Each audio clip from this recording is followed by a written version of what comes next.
Bom dia, semeando amor de Deus. Bom dia. Vou chamar aqui a obra semear para a gente falar sobre o sexto mandamento.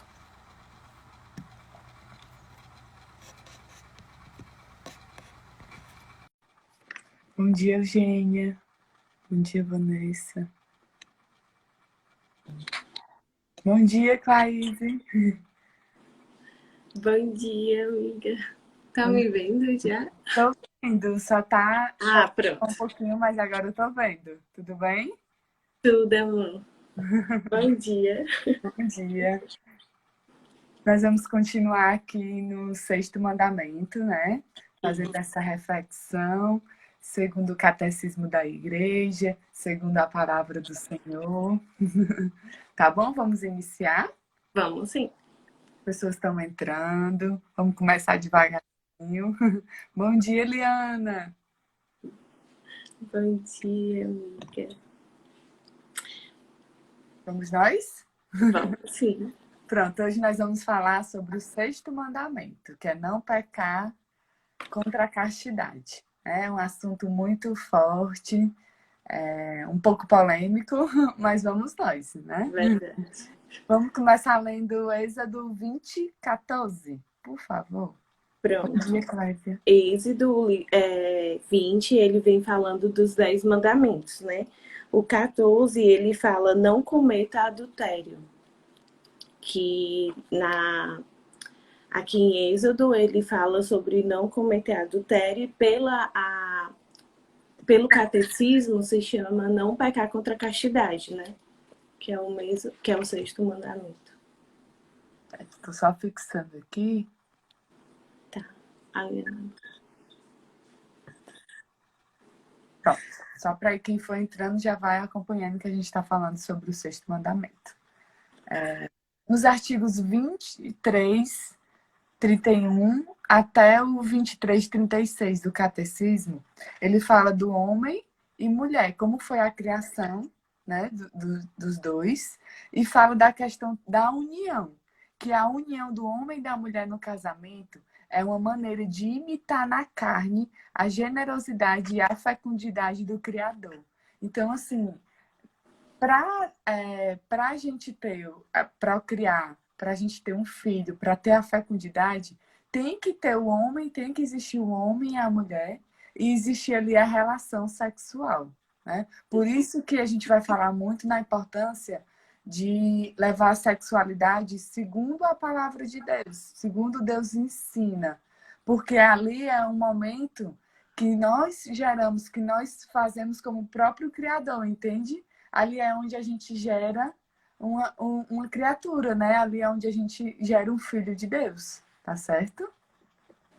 Aí a gente vai, aí ainda fala mais, né? Que no Sermão da Montanha, Jesus fala de uma maneira mais rigorosa. Ele diz assim, ó: todo aquele que olha para uma mulher com desejo libidinoso já cometeu adultério com ela em seu coração. Então aí entra Mateus 5, 27 e 28, que é o no Sermão da Montanha, o Senhor fala de algo assim mais profundo. Porque existia, já falavam no mandamento, quando Moisés teve aquela intimidade com Deus, e foi escrito os 10 mandamentos. Já falava sobre a questão do não cometer adultério, né? Mas aí o Senhor vem para falar de uma forma ainda mais profunda, mais exigente. Que se você olhar, né, e desejar, você já cometeu adultério no seu coração. Aí ele ainda vem falar assim de uma forma mais profunda, mais forte, que é onde a gente tem que ter esse cuidado e refletir, né? É onde a gente, porque eu estava ouvindo o padre Paulo Ricardo e ele fala, gente, você passar pelo pensamento não é pecado. Ele até falou, eu como padre, pode acontecer, a gente pode olhar para alguém e desejar, mas o errado é o que você Permanecer, faz né? com esse pensamento. Vem o pensamento, aí você começa a construir uma situação, uma imagem, você vai ali se deixando levar pelo pensamento, aí sim, aí é onde você começa a pecar, entende? Então É ele porque fala da importância de você fugir desse pensamento. Porque muita gente acha que o pecado é só no ato, né? É só na prática, mas não é. É na intenção. O pensamento, ele vai vir, entendeu? Ele pode vir, mas você permanecer nele é que é o pecado, entendeu? O pecado não é quando o desejo vem, mas se você permanecer nele, a intenção de ficar fantasiando, isso é que é o pecado. Entendeu? Você começa a pecar na intenção, não só na realização do ato. Com E em certeza. Mateus, né, 5, 27 e 28, ele nos diz: vocês ouviram o que foi dito, não cometa adultério. Mas eu lhes digo: quem olhar para uma mulher e desejar possuí-la, já cometeu adultério no seu coração. Isso. É Confirmando justamente novamente, né? Muito isso. forte. Chega quando a gente lê, a gente se assusta, né? Meu Deus, mas é muito profundo e Jesus veio realmente para frisar isso. E ele continua ainda assim em Mateus 29, quando ele trata, ele fala daquela parte dizendo que é melhor, quando você peca pelo olhar, né? É melhor você não ter os olhos, né? E continuar na vida boa, na vida regrada, na vida certa, do que você pecar com os olhos, continuar com os olhos, né? No caso, ele diz assim: portanto, se o seu olho direito faz com que você peque, arranque-o e jogue-o fora. Pois é melhor perder uma parte do seu corpo do que o corpo inteiro ser atirado no inferno. Olha que forte, né? Muito forte. Então, é assim, gente, vem um pensamento, é renunciar, sabe? Não é ficar imaginando cena, imaginando outra pessoa. Porque às vezes as pessoas acham que o sexo, ou pensar no sexo, é uma fonte de felicidade. E não é. O sexo é uma fonte de prazer. Então, às vezes a pessoa pensa que aquele pensamento é prazeroso, mas, eu não tô fazendo, eu tô só pensando. Mas, gente, é pecado, é onde a gente tem que olhar para si, sabe? Renunciar a isso, clamar pelo Senhor em oração e não se deixar levar, é realmente fugir do pensamento. Regis, o papai era muito sábio. Sempre me disse: aproveite a vida até casar. Depois do casamento, viva apenas para a família. Aprendi isso dentro de casa pelos meus pais. Isso. Mas a gente ainda vai falar dessa coisa, tá? Não é bem assim, né? Aí a gente já vai para o título 2 do catecismo, que fala a vocação à castidade. O que é que significa a castidade segundo o catecismo? A castidade significa a integração correta da sexualidade na pessoa, e com isso a unidade interior do homem em seu ser corporal e espiritual. A castidade comporta uma aprendizagem do domínio de si. Olha que profundo.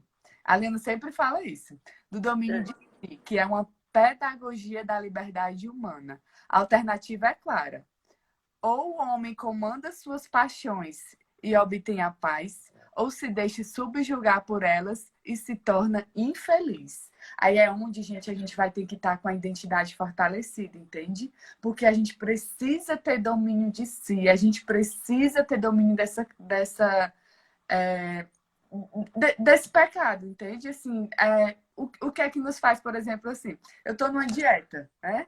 Aí, aí não vem aquela vontade de comer aquela comida assim, uma delícia. Aí a gente vai e controla o nosso pensamento, a gente respira, né? Então, assim, você tem que estar fortalecida. Você tem que ter uma identidade assim, fortalecida. Porque senão você vai procurar outra pessoa para preencher vazios. Você vai estar achando que sexo é uma fonte de felicidade e não de prazer. Você vai estar distorcendo tudo. E o que você vai fazer vir esse pensamento e você renunciar, até uma pessoa ter um comportamento de dar em cima, de fazer alguma brincadeira, e aí você já começa a se deixar levar ou admirar aquela pessoa, é onde você vai frear. É onde você precisa ter o domínio de si. E cuidado para não se testar, entende? Não deixe. Eu amo quem é casada, né? Eu amo meu esposo, para mim não tem perigo nenhum. Quem é solteiro vai se permitindo, entrando em situações, porque eu vou conhecer a pessoa, porque eu preciso experimentar. Não. Então tem que ter esse cuidado. Não se testem, sabe? Não tente ver o seu limite. Você precisa dominar desde o início. Vem um pensamento, fuge do pensamento. Vem uma situação, freia a situação e já vai se afastando, entende? E é onde a gente tem que ter esse cuidado e ter a identidade fortalecida de saber que você não você precisa de Deus, você tem as suas virtudes, os seus valores. O que acontece muito, que eu já ouvi, o esposo cometeu, então assim, a pessoa pensa em devolver, ou a pessoa acha que o esposo cometeu ou a esposa cometeu por culpa dela, tu entende? A pessoa tá com a identidade tão fraca que a pessoa tem vergonha meu povo, quem tem que ter vergonha é quem fez. Quem tem que ter vergonha é quem pecou. Então as pessoas ficam cabisbaixa, triste, com vergonha. É a sua identidade que está fraca, entende? Porque quem tem que acolher, a gente tem que acolher o pecador, né? A gente não tem que aceitar o pecado, mas acolher o pecador, falar da palavra de Deus e tudo, ensinar a conversão, ensinar o que o Senhor ensina, mas a gente tem que estar com a nossa idade fortalecida, porque senão, se Deus o livre acontecer, você vai achar que a culpa é sua, né? Você vai sentir vergonha. E não é a vergonha de quem fez o ato. É de quem não respeitou a vontade e a palavra de Deus. Isso. E uma coisa que temos que ficar em mente é que o pecado, a gente não enfrenta o pecado, né? A gente não dialoga com a tentação. A gente tem que ficar atento a isso, porque se a tentação vier, muita gente diz, não, eu vou, mas eu não vou fazer o ato. Gente, o pecado, ele vem fantasiado de uma coisa boa. Então, você não pode, você tem que ficar atento a isso, né? De não cair nesse pecado, de ficar, não cair na tentação. Quando a tentação vier, você, com a identidade fortalecida, você identifica e já foge. O pecado é para fugir mesmo, não é para ficar dialogando ou enfrentando ele. O Regis está dizendo isso, Claíse, tem que driblar. É isso. Tem que driblar. Olha que é a importância do domínio de si, o que o catecismo fala. O domínio de si é um trabalho a longo prazo e nunca deve ser considerado definitivamente adquirido. Supõe um esforço a ser retomado em todas as idades da vida. Isso. Né? Aí é importante a gente ter o domínio de si para tudo, tá bom, gente? Eu vi um vídeo do padre Paulo Ricardo e ele disse, gente, a alma da gente é como se fosse os nossos pais, pai e a mãe.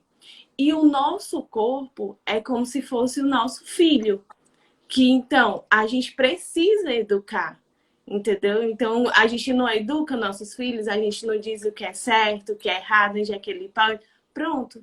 Então, a gente tem que estar com a identidade fortalecida, com a oração diária, para que a gente possa educar o nosso corpo. Entendeu? Com certeza. Ainda fala mais aqui no catecismo. A castidade é uma virtude moral e também um dom de Deus, é uma graça, um fruto da obra espiritual. O Espírito Santo concede o dom de imitar a pureza de Cristo, aquele que foi regenerado pela água do batismo. Então, olha que lindo, é uma graça a castidade. Você está na castidade, você permanecer. É uma graça. E que a gente possa pedir todo dia, né? A pessoa às vezes pensa que, não preciso pedir isso.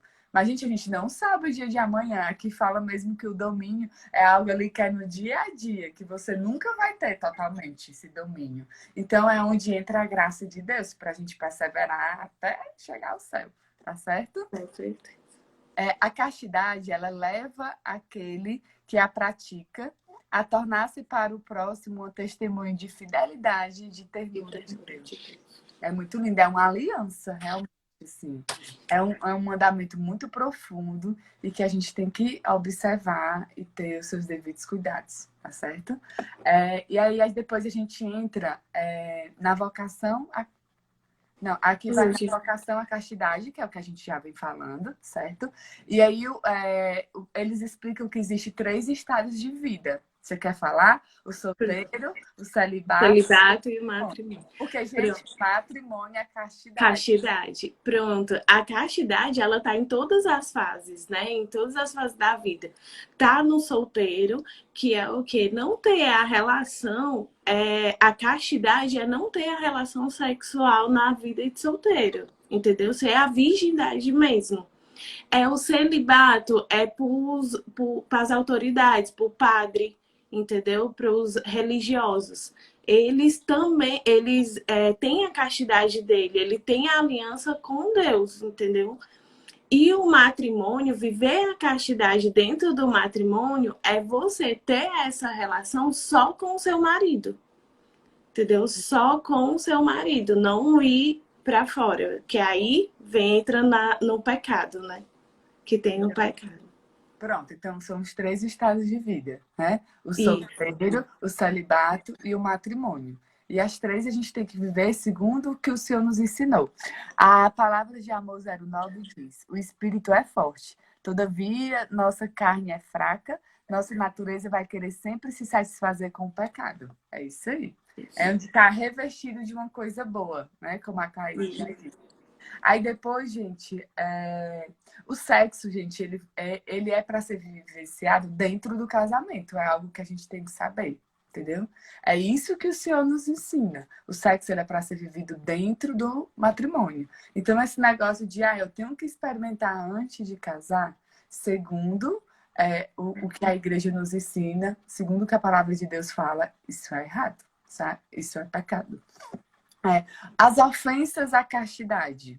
Aí a gente vai entrar, o catecismo continua aqui sobre a ofensa, as ofensas. São 5 tipos de ofensa que eles nos falam. A luxúria, masturbação, fornicação, pornografia, prostituição e estupro. Perdão, são 6. Aí o catecismo vai falando de cada um. Você quer falar sobre a luxúria? Pode ser. Vamos lá. Pronto. A luxúria, ela é o prazer da carne. É você fazer o sexo fora do casamento, certo? A masturbação, ela é aquele que você faz sozinho, que também é pecado, porque você está fechado. Como o sexo, como a palavra de Deus, o sexo é para os dois, para o homem e para a mulher, dentro do matrimônio. Então, a masturbação, ela não é aceita, né? Não é vista com bons olhos, ela é realmente o pecado. Tem estudos que fala que causa ansiedade, causa vários danos, sabe? Isso. Pro corpo da pessoa e para a mente. Isso. Temos também a fornicação, que é o quê? É a relação sexual entre duas pessoas, ambas sendo livre, certo? Então, quer dizer, nos solteiros, né? Você ter a relação sendo livre, não é casado. E a fornicação, ela pode ainda ir para algo mais grave, que é quando você é livre, mas se relaciona com outro que é casado. Aí já vira adultério. Já vira adultério. Gente, eu queria só fazer uma observação aqui, porque muitas pessoas não tiveram a oportunidade, enfim, por N situações, de conhecer a palavra de Deus, né? De ter uma vivência de igreja, uma vivência do catecismo, da palavra de Deus, ou porque os pais não passaram, enfim, em situações. E aí a pessoa namorou, enfim, se relacionou e acabou ali se juntando, né? No popularmente como a gente fala. E hoje a pessoa teve uma experiência com Deus, conhece a palavra e tudo. O que fazer, né, diante de uma situação dessa? Já tem filhos, né? Já está com a pessoa assim há 10, 15 anos, o que fazer? Gente, é orar, sabe? É orar a Deus, pedir para sair dessa situação, porque a gente sabe que, segundo a igreja, não pode nem se confessar, tá?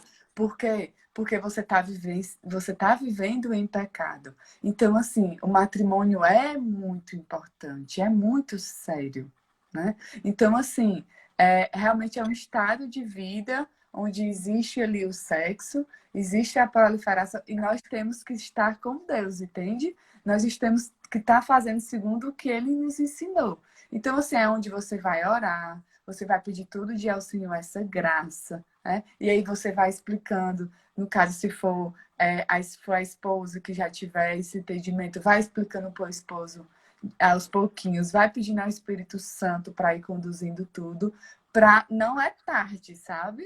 Ah, meus filhos já estão grandes, não vou viver um casamento. Gente, não é tarde, nem que seja só você e a outra pessoa, mas não é tarde de viver segundo a palavra de Deus, o que o Senhor nos ensina, tá bom? Com certeza. Agora vamos pro quarto, né? Depois da... É a pornografia, né? Que eles passam, né? Os atores que fazem esses filmes pornográficos, esses vídeos pornográficos, eles estão mostrando o sexo como uma coisa, né? Como assim, que você vê no outro como uma coisa. E não é isso que Deus nos mostra, né? Que Deus quer que a gente veja isso com amor, entendeu? Tem que ser vivenciado os dois, no amor, no matrimônio, entendeu? E a pornografia, ela nos mostra os vídeos onde os atores veem um no outro apenas como objeto, entendeu? A prostituição. A prostituição é quando você vende. Você faz aquilo para vender, né? O seu corpo, vender aquele ato, né? Mas lá na frente a gente vai ver que não é só isso. Não é só o sexo por meio de valores, né? Por troca em dinheiro. E o estupro é o abuso. É você com... Você forçar o outro, né? Isso, você forçar o outro até a relação sexual. Então, a gente falou das ofensas à castidade, a luxúria, masturbação, fornicação, pornografia, prostituição e o estupro, certo? Isso. E aí, a gente vai falar também que o catecismo aborda a castidade e a homossexualidade, né? Que os atos de homossexualidade são intrinsecamente desordenados, que tem essa desordem, né? Por isso que são contrários à lei natural e a igreja não permite. Mas eles fazem uma observação, que nós devemos acolher com respeito, compaixão e delicadeza, né? Porque é uma situação que é muito profunda, muito polêmica, mas em tudo a gente tem que amar primeiro, sabe? A gente tem que ter compaixão, a gente tem que ter respeito e amor pelo próximo. E aí a gente já entra no terceiro título, né? Que é o amor entre os esposos. Pela união dos esposos, realiza-se o duplo fim do matrimônio, o bem dos cônjuges e a transmissão da vida. Assim, o amor conjugal entre o homem e a mulher atende à dupla exigência, a fidelidade e a fecundidade. E ele explica que quem não quer ter filho, gente, não é para casar, entende? Por exemplo, a Caíse conheceu já ele, uma coisa é se você não puder ter filho, né? Mas uma coisa é você, eu vou casar, a Clarice vai casar com o Jair, mas não quero ter filho, meu corpo. Ai, não, a minha vida profissional vai em primeiro lugar. Aqui explica que a base dessa união é a fidelidade e a fecundidade. Então, é importante. Fala que realmente a gente tem que ter filhos. A gente tem que... Isso a gente vai entrando até para gerações, né? A Bíblia sempre fala de gerações. Né? Imagine se a geração de Davi não quisesse ter tido filho, né? Então, de José... Aí nunca ia chegar em Jesus, sabe? Então, assim, a gente tem que ter essa preocupação. A gente tem que entender que nós estamos casando para ser fiel e para ter filhos, tá? A fecundidade realmente conjugal. Aqui ainda fala assim, ó. O casal de cônjuges forma uma íntima comunhão de vida e de amor que o Criador fundou e dotou com suas leis. Ela é instaurada pelo pacto conjugal, ou seja, o concedimento pessoal irrevogável. Os dois se doam definitivamente e totalmente um ao outro. Não são mais dois, mas formam doravante uma só carne. A aliança contraída livremente pelos esposos lhe impõe a obrigação de se manter una e indissolúvel. É onde Mateus fala que o que Deus uniu, o homem não separa. Né? Então, é algo indissolúvel, é para sempre, é definitivamente. é muito lindo, é uma aliança eterna. É onde a gente já começa a viver uma aliança eterna. É muito profundo, gente, é muito lindo. Ave Maria, eu amo falar sobre esse assunto. Eu amo realmente. Assim, o matrimônio foi algo para mim, só um testemunho de vida, que me levou para uma comunhão com Deus de uma forma que eu nunca tive na minha história de vida, entende? O matrimônio, assim, ele me mudou assim, completamente. Porque é algo assim que é santo. Você viver de uma forma correta e profunda é santo, nos santifica, nos leva a cada dia para o céu. Porque o matrimônio é renúncia, o matrimônio é amor, o matrimônio é perseverança, é esperança, sabe? É uma graça. É muito lindo, é muito forte. E eu posso falar de você, porque você tem um matrimônio que nos inspira também. Amém. E ainda o catecismo ainda fala que o filho não é algo devido, mas é um dom. É ainda mais profundo, sabe? É um dom de Deus, é uma graça de Deus. O Regis está falando. Esse ponto é muito importante. Hoje, cada vez mais, casamentos são descartáveis. O primeiro problema já abala as estruturas. Mas, Regis, é porque as pessoas estão muito egoístas, né? As pessoas casam só por casar, acha que é tipo assim, que eu vou me casar para o outro me fazer feliz, entende? Enquanto eu estiver feliz, eu estou casada. E não é, gente, é muito mais profundo. É uma aliança entre Deus, você e o outro. Então, você tem que realmente casar para ser doar, para colocar Deus em primeiro lugar, para colocar Deus acima de tudo, para ser firme, para ver aquilo ali, não como uma fonte que você vai trazer felicidade para você, mas é buscar construir uma felicidade de colocando renúncia, colocando amor, olhando para o outro, fazendo com que o outro realmente vá conseguindo ter essa intimidade com Deus e vocês viverem nesse estado de felicidade. A oração, a Caine está falando algo muito importante, claro. A oração feita pelo casal é extremamente, pois parte de uma aliança entre o homem, a mulher e Deus. Pronto, Caine. É isso que eu ia comentar. Semana passada teve uma colega que ligou para mim que ela tá passando uma dificuldade no casamento, né? E a primeira pergunta que eu fiz a ela, eu perguntei, amiga, teu matrimônio é o quê? O que é o casamento para você? Né? Aí ela pegou e disse, não, é nós dois juntos, é paciência, companheirismo e tudo. Eu, não, realmente é isso daí. Mas o casamento não é só dois.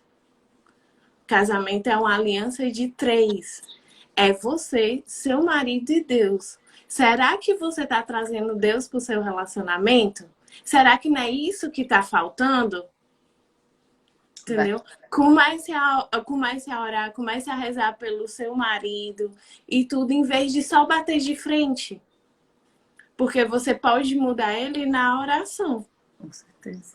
E, gente, assim, é muito importante a gente, como esposa, ir consagrando, sabe? Seu esposo, de manhã, seu esposo já vai ser, eu consagro o dia do meu esposo, eu consagro quem ele vai encontrar, eu consagro o que ele vai fazer, abençoa a vida dele.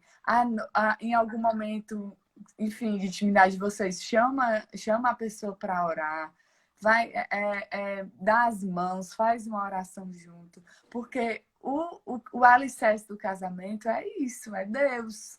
O alicerce de tudo da nossa vida é Deus, né? A gente já coloca lá desde o primeiro mandamento, que é acima de tudo, é honrar Deus acima de tudo. Então, assim, acontece muito, às vezes, assim, o esposo não acompanha a esposa, então eu não vou à missa, ou eu não vou, enfim, ter uma experiência com Deus, porque meu esposo não vai. Eu tô aqui sentada esperando meu esposo. Não, gente, é Deus acima de tudo, entende? É onde você vai, procura Deus e volta e pega na mão do seu esposo e leva o seu esposo. Cuidado para a gente voltar à mesma situação de honrar pai e mãe. A gente tem que voltar para primazia, para o primeiro mandamento, que é Deus em primeiro lugar. Aí vai ser Deus, né? Deus em primeiro, a pessoa e você. Aí forma realmente até uma trindade santa, né? Até assim, Por isso que quando ali tem a relação, existe a questão da fecundidade, que a gente fica como criador naquele momento, naquele ato que a gente gerou, vai gerar os nossos filhos, né? E aí a gente fala, para finalizar, das ofensas à dignidade do matrimônio. E é onde a gente entra no adultério, certo? O que é que o catecismo fala? O adultério, essa palavra designa a infidelidade conjugal, quando dois parceiros, dos quais ao menos um é casado, estabelecem entre si uma relação sexual, mesmo efêmera, cometem adultério. Cristo condena o adultério mesmo com um simples desejo, que foi o que a gente já falou aqui. E eu queria falar muito que isso compromete o bem da geração, né? Isso compromete a geração, os filhos, e também, assim, os filhos já precisam de uma relação, de uma união estável dos pais. A gente vê muita coisa acontecendo de ruim no futuro, porque faltou essa estabilidade, entende? Faltou essa estabilidade para a criança, na criação dos filhos.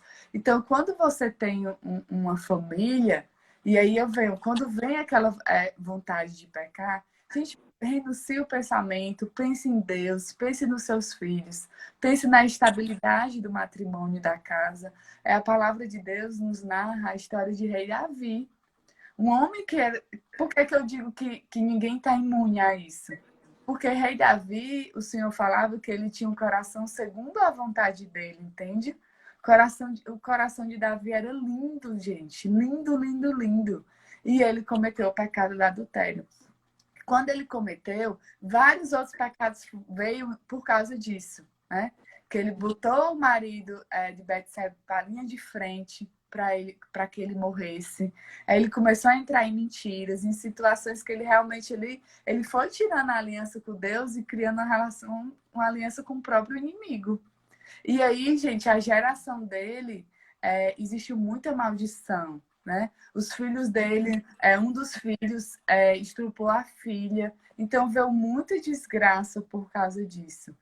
O Senhor, em sua eterna misericórdia, perdoou, né? Em sua eterna misericórdia veio Salomão, mas é muito forte. A história do rei Davi nos leva assim, a ter um cuidado, um alerta. De qualquer pessoa pode cometer adultério. Não se sinta forte por isso. E que a desgraça, ela acompanha gerações e gerações desse ato que você cometeu. E aí vem o cuidado. A pessoa pode pensar, o que é que o inimigo bota? Ninguém tá vendo, ninguém vai saber, ninguém vai ver, né? E aí, gente, o oculto, Deus vê, tu entende? E o oculto, às vezes, é desmascarado na geração, entende? Às vezes pode ser nem descarado, você não pode ser nem desmascarado ali, mas vai ser desmascarado no seu filho, porque os seus filhos vão ter tendência a cometer esse pecado, vão trazer desgraças, porque você cometeu esse pecado. E é muito forte, é muito sério de se pensar quando a gente lê, quando Deus relata a história de rei Davi, né? Quando Deus relata a história. E aí depois, tu quer falar alguma coisa sobre o adultério? Não, só já falamos tudo assim. Só ficar atento mesmo aos desejos, porque o adultério, como a gente já falou, não é só no ato, na intenção, no desejo, entendeu? Lá na frente a gente vai falar mais sobre as outras ofensas, mas, gente, é aqui, ó. Começa aqui. Aí você quer falar sobre a outra ofensa, que é o divórcio? Pronto, o divórcio. Vamos lá. O divórcio no catecismo, né? O matrimônio ratificado e consumado não pode ser dissolvido por nenhum poder humano, nem por nenhuma causa, exceto a morte. Então, ele ele é um pecado, né? Ele não é bom vivenciar, o matrimônio, ele foi feito indissolúvel, entendeu? Ele só pode ser acontecer, né? Só pode acontecer pela morte, ou tem alguns casos no direito canônico que o divórcio ele pode acontecer, né? Que no caso aqui, se o divórcio civil for a única maneira possível de garantir certos direitos legítimos, o cuidado dos filhos ou a defesa do patrimônio, pode ser tolerado, sem constituir uma falta moral. Tipo um esposo que bate na esposa, bate nos filhos, que está trazendo ali traumas, dores, que pode até levar à morte, né? Do cônjuge ou dos filhos. Aí isso é um caso que o direito canônico fala que tem, que seria uma exceção. Né? Como existe hoje casos de anulação na igreja, a gente não vai entrar nesse assunto, mas existe quando são pequenas causas, algo bem específico, que você casou não sabendo, né, que a pessoa tinha ali algo que não poderia casar. Aí acontece a anulação do casamento. Mas assim, é muito difícil, certo, gente? E é realmente sério. E é nulidade, né? Quer dizer, aquilo não existiu. Nem existiu. Nem chegou a existir, né? É verdade. Vamos adiante. E aí ele fala de outras ofensas à dignidade do casamento. Cláudia, você quer falar? Pronto. Tem o incesto, né? Que o que é o incesto? É você ter relação sexual com o pai, com a mãe ou com o filho. Entendeu? Isso é pecado gravíssimo também, né? Também temos outras aqui, né? Também, né? Isso, tem a poligamia que não pode. Aí, assim, os pecados contra o sexto mandamento. Pode fazer. Pode sim. Pronto. Eu queria fazer só uma observação que ele fala aqui no 2364. O amor humano não tolera a experiência. Ele exige uma doação total e definitiva das pessoas entre si. Então, cuidado com a desculpa que tem que experimentar, tá certo? Então, aí vamos lá. Vamos finalizar que já é 7:06, né? Já passou um pouquinho. A impureza e modéstia nas palavras, nos olhares e nas ações. Então, muito cuidado com isso. Nos olhares, nas ações, independente se é sozinho ou com os outros. Isso aqui são perguntas que você tem que fazer para si, gente, porque são pecados contra o sexto mandamento, tá certo? Isso. Aí a Cláudia já começou a falar dessa questão da impureza, desde o olhar de você realmente ir controlando, tá bom? Contar ou ouvir piadas sujas. Se você está num ambiente, né, onde está reunido com os amigos e o pessoal começa a fazer essas piadinhas bestas, né? Essas piadinhas depravadas. Isso não... Se você tá ali no meio, se você tá rindo, você tá concordando, então você tá pecando. Também. Repassando vídeos, né, gente? Isso. O povo fica repassando uns vídeos, assim, totalmente pecaminosos, e aí você fica rindo e repassando. Não, como cristã, você não deve fazer isso. Isso. Vangloriar da própria imoralidade. Utilizar roupas imodestas, então cuidado. Começa a provocar ali já o outro, a mulher já sai com decote, um short muito curto, aí aquele corpo, aí o homem já começa a imaginar coisas, né, meu povo? Assim como a mulher também. Então tem que você está ajudando o outro a pecar, né? Então isso também é pecado. Você também está pecando. A gente entra a identidade fortalecida. Tem gente que bota uma roupa curta, ou homem sai sem camisa, só para atrair olhares de outras pessoas, certo? Isso. Porque você tem a identidade tão fraca que você precisa achar que o outro está ali desejando para que você se sinta feliz. Pelo amor de Deus, meu povo, vamos orar, vamos fortalecer essa identidade, tá bom? Comprar, ou alugar ou assistir filmes, programas de TV ou ler livros, revistas, isso também você está pecando. Expor voluntariamente as ocasiões de pecado por curiosidades pecaminosas, por manter campanhas perigosas, por frequentar locais perigosos, como a gente diz, gente, fugir mesmo, né? Não tem tentação, não, a gente não dialoga com a tentação, de jeito nenhum. É manter longe mesmo. Manter campanha pecaminosa ou morar com alguém que não é o cônjuge. Como aí diz, o matrimônio, né? Quando o matrimônio é que pode, que é abençoado, né? Que tem você ter a relação com o seu cônjuge, morar com ele. Ser tentação essa matéria para os outros, pelo modo de falar, de se comportar, de se vestir. Então, assim, ter cuidado também na fala, porque às vezes a gente mostra para o outro essa parte sensual só na fala. Então, cuidado, como vai Então, né, falar. gente? A sedução é desde a criação do mundo. Isso. Adão foi seduzido pela serpente. Então, é algo que você tem que ter cuidado, porque você quer a admiração do outro e aí você começa a seduzir, entende? Com a desculpa com pequenas justificativas. Isso é pecado. Ouvir música cuja letra é indecente e cujo ritmo favoreça a sensualidade também é. A masturbação, né, que a gente já falou também. Fornicação, que é o sexo antes do casamento. Prostituição. A sodomia, que é as práticas homossexuais. Outras práticas contrárias também à natureza tem o adultério, que começa no pensamento, não é só no ato. É o divórcio, poligamia, o incesto, que é a relação sexual com o pai, a mãe e os irmãos, o abuso sexual, o estupro, o beijo sensual prolongado também, porque a gente faz com que o outro também peque, né? Tanto a gente como o outro também. Que fica Carícias, né? a carícias ou preliminares fora do contexto do matrimônio.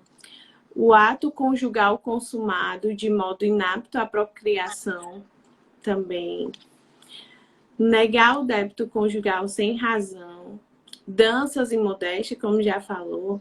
Namoro sem tomar devida precaução para guardar a pureza e a fé. E namoro quando não deveria, sem a maturidade suficiente, sem a intenção de casar. Então não tem a intenção de casar nem namora, entende? Isso. E já é pra ter cuidado para não se deixar levar aí por essas experiências pela vontade da carne. E é isso, gente. Nós vamos encerrar. Muito obrigado por tudo. Terminou aqui, finalizou, relembrando o que a gente já tinha falado, segundo o catecismo, para todo mundo fazer um exame de consciência, que isso são os pecados contra o sexto mandamento, tá certo? Você quer falar mais alguma coisa? Não, é só para o pessoal ficar atento, não ficar na tentação, assim, não dialogar com a tentação de jeito nenhum, fugir mesmo do pecado. O pecado ele vem como uma coisa boa, mas não é, gente. Ele dá aquele prazer só no momento, mas depois vem a consciência, né? E isso que é ruim. Então, só isso mesmo. Obrigada, amiga, pelo Amém, eu convite. que agradeço. Deus Viu? abençoe, Que viu? Deus abençoe. Beijo, Beijo, gente. amor. Daqui a pouco tem um devocional com a Liana, viu? Vamos. Tá. Um abraço. Beijo. Tchau, tchau.